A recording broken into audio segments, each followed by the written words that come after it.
vamos a hablar de un tema que, aunque se llame raro, afecta a millones de personas. Y la pregunta es clave, ¿verdad? ¿Es lo mismo tener una enfermedad rara en España que, no sé, en Alemania o en Italia? Vamos a ver por qué muchas veces el código postal acaba pesando tanto o más que el propio código genético. Vale, este es el plan. Primero vamos a entender la dimensión real de esto que llamamos raro. Luego veremos por qué hay tantos sistemas distintos para un mismo problema. Nos meteremos en cómo se conectan los expertos. Y aquí, ojo, dos puntos clave: el cribado a los recién nacidos y el acceso a los tratamientos. Y todo esto, ya veréis, nos lleva a una idea muy potente, la de la lotería del código postal.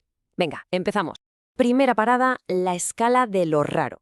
A ver, antes de meternos en leyes y sistemas de salud, hay que ponerle cifras a esto. ¿De qué hablamos cuando decimos enfermedad rara y a cuánta gente afecta de verdad? Pues mira, la definición oficial de la Unión Europea es esta: una enfermedad que afecta a menos de 5 personas por cada 10.000. Dicha así, suena a muy poca gente, ¿no? Casi a una anécdota estadística. Pero claro, el truco está en la siguiente pregunta: ¿qué pasa si las juntamos todas? Pues que el panorama cambia por completo. Es que no hablamos de una enfermedad, hablamos de entre 5.000 y 8.000 distintas. Y si sumas a todos los afectados, la cifra se dispara. En toda la Unión Europea son 36 millones de personas. 36 millones. De repente, lo raro ya no suena tan raro, ¿a que no? Y si nos venimos para casa, para España, el golpe es igual de fuerte. Aquí hablamos de más de 3 millones de personas. O sea que estamos ante un desafío de salud pública de primer nivel, sin ninguna duda. Y esta es la idea clave con la que nos tenemos que quedar. Raro no significa irrelevante, para nada. Porque aunque cada enfermedad por sí sola sea, bueno, rara, la suma de todas ellas es un colectivo gigantesco. La suma de lo raro es masiva. Seguimos. Un problema, muchos sistemas. Y aquí viene la gran pregunta. Si esto afecta a millones de personas en toda Europa, ¿cómo es posible que las respuestas sean tan distintas de un país a otro? Pues la clave está en el reparto de competencias. Mirad, aquí se ve muy claro cómo funciona el puzzle. La Unión Europea, digamos que pone el marco, coordina, ayuda con dinero, sugiere objetivos comunes. Pero la sanidad, con mayúsculas, es cosa de cada país. Cada gobierno decide cuánto gasta, qué es prioritario y cómo monta sus hospitales y centros de salud. Y es justo ahí, en esa brecha, donde empieza la desigualdad. Ojo, que se ha intentado arreglar. En 2009 hubo un movimiento importante. La Unión Europea dijo, oye, que cada país se ponga las pilas y cree su propio plan nacional para esto. Y la verdad es que fue un paso adelante, porque puso el tema sobre la mesa en todas partes. El problema, que no bastó para que todos fuéramos al mismo ritmo. Tercer punto, conectar a los que saben. Pensemos una cosa. A lo mejor el mayor experto en una enfermedad concreta está en un hospital de Suecia, pero el paciente está en un pueblo de Cádiz. La solución parece obvia, ¿no? Conectarlos. Vamos a ver cómo se intenta esto a nivel europeo y qué hacemos aquí en España. La gran apuesta de Europa son las ERN, las redes europeas de referencia. La idea es genial, son como hospitales virtuales. Los mejores especialistas de distintos países se conectan, discuten un caso clínico complicado y comparten lo que saben. Y lo mejor es que el paciente no tiene que moverse de su casa. Hay 24 de estas redes, cada una especializada en un tipo de enfermedades. Y este pero es muy importante. Una persona no puede coger el teléfono y llamar a una de estas redes. No funciona así. El camino para llegar a ellos pasa sí o sí por el sistema de salud de tu propio país. Y aquí es donde España tiene su propio sistema, los CESUR, que son nuestros centros de referencia.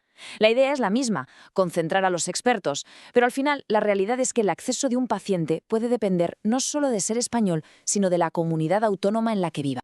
Vamos con el cuarto punto, la disparidad en el cribado. Y si hay un ejemplo que duele y que demuestra cómo esta desigualdad golpea a las familias desde el minuto 1 de vida, es este. Estamos hablando de la prueba del talón, ese pinchacito que se les da a todos los bebés al nacer.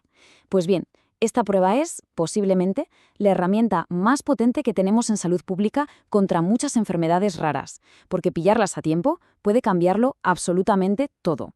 Y es que este gráfico es, brutal. Te dice que literalmente el futuro de un bebé puede depender de en qué país europeo nazca. Mirad, en Irlanda, con esa prueba del talón, se buscan 8 enfermedades. En Alemania, 17. ¿Y en Italia?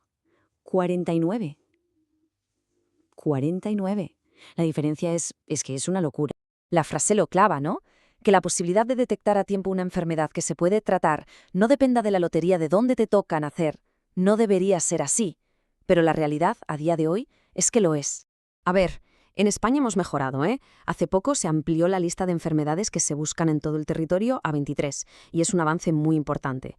Pero la historia no acaba ahí, porque luego cada comunidad autónoma puede decidir ampliar esa lista por su cuenta, así que la variabilidad, aunque menor, sigue existiendo. Quinto punto, el acceso a los tratamientos. Porque claro, una cosa es el diagnóstico y otra, igual de importante, es poder tratar la enfermedad. Y aquí entran en juego los medicamentos huérfanos, que para muchas de estas patologías son la única esperanza que hay. Y aquí nos encontramos otra vez con el mismo patrón. La Unión Europea ayuda y da incentivos para que se investiguen y se desarrollen estos fármacos, pero la decisión final de si se financia y sobre todo de cuándo llega al paciente es de cada país. El resultado, pues es durísimo. Un medicamento que puede cambiar una vida puede estar ya disponible en un país y en el de al lado tardar años en llegar o no llegar nunca. Y con esto llegamos al final, al resumen de todo, la lotería del código postal. Porque si juntamos todas las piezas que hemos visto, el diagnóstico, las redes de expertos, los tratamientos, todo apunta en la misma dirección. Resumiendo mucho, Europa pone un marco general con redes y con incentivos, España tiene su propio sistema con los centros de referencia, pero el gran problema, el nudo de todo, es la falta de armonización, que cada uno va un poco por su lado. Y esa falta de cohesión se traduce en diferencias enormes en el cribado, en el acceso a los especialistas y, por supuesto, en los tratamientos. Y terminamos con esta reflexión. El sistema sanitario debería ser una garantía de que tu código postal o tu país de nacimiento no va a decidir el futuro de tu familia. La ciencia avanza, nos da herramientas para diagnosticar y tratar. La gran pregunta que nos queda es si nosotros como sociedad seremos capaces de construir un sistema que ponga esas herramientas al alcance de todo el mundo sin importar dónde vivan.